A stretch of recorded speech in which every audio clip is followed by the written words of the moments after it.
les clés dessus. Parce que le grand réflexe sur les portes-fenêtres, c'est de dire, comme on ne veut pas s'embêter à chercher les clés, on les laisse dessus. Sauf que s'il ne passe pas par la porte, il va passer par la porte-fenêtre.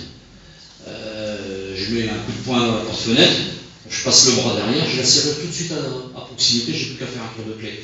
Vous enlevez vos clés de vos porte-fenêtres, vous retrouvez un pot, quelque chose qui soit un petit peu éloigné, mais qui ne soit pas tout de suite accessible, et ça évitera déjà aux voleurs, en bandit, de pouvoir accéder. Pour le peu que vous ayez mis un détecteur de présence, comme je vous l'ai dit tout à l'heure, que vous ayez mis un système qui donne une alerte sonore, ça va donner l'alerte, et je vous dis encore une fois, pour le bandit, pour le voleur, plus il va perdre de temps, plus il va considérer que la chose est difficile pour lui à mettre en œuvre, plus il y a des risques qui prennent la fuite.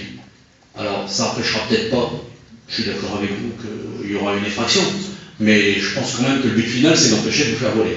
Et là, il y a de fortes chances que le bandit s'en aille. Sur un autre point, c'est que le voleur, il a un système, c'est qu'il fait du repérage. Donc des fois, il va passer devant chez vous. Il ne faut pas qu'il y ait de choses, si vous voulez, qui attirent. Si vous avez une fenêtre qui est apparente, il ne faut pas qu'on voit que vous ayez des choses de valeur tout près de la fenêtre. Parce que ça crée l'occasion. Ce qu'il faut également, c'est que quand vous avez le trousseau de clés, alors on a le réflexe de se dire des fois, mon trousseau de clés, si je le perds, j'aimerais bien qu'on me le ramène. Sauf que si vous mettez votre adresse dessus, ça veut dire qu'on sait où vous allez. Vous avez également,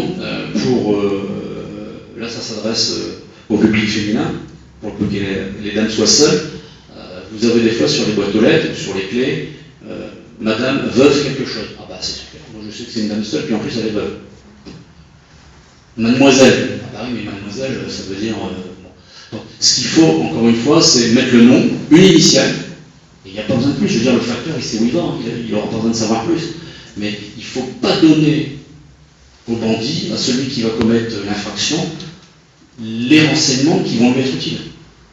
Parce que là, il le sait automatiquement.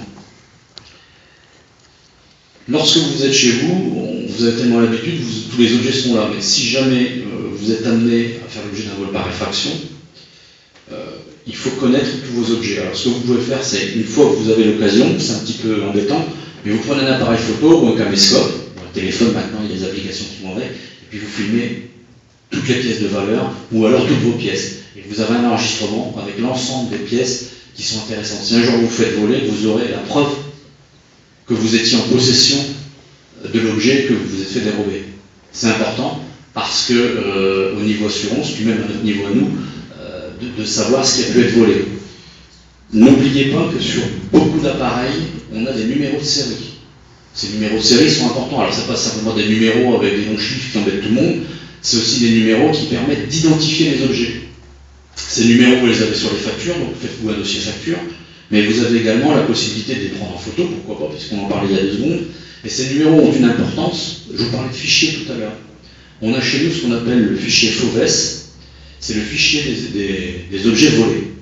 Alors, il faut savoir que si vous pouviez visiter un jour le greffe du tribunal, il y a une multitude d'objets qui sont découverts par les services de police lors des perquisitions ou à d'autres moments qui ne sont jamais restitués.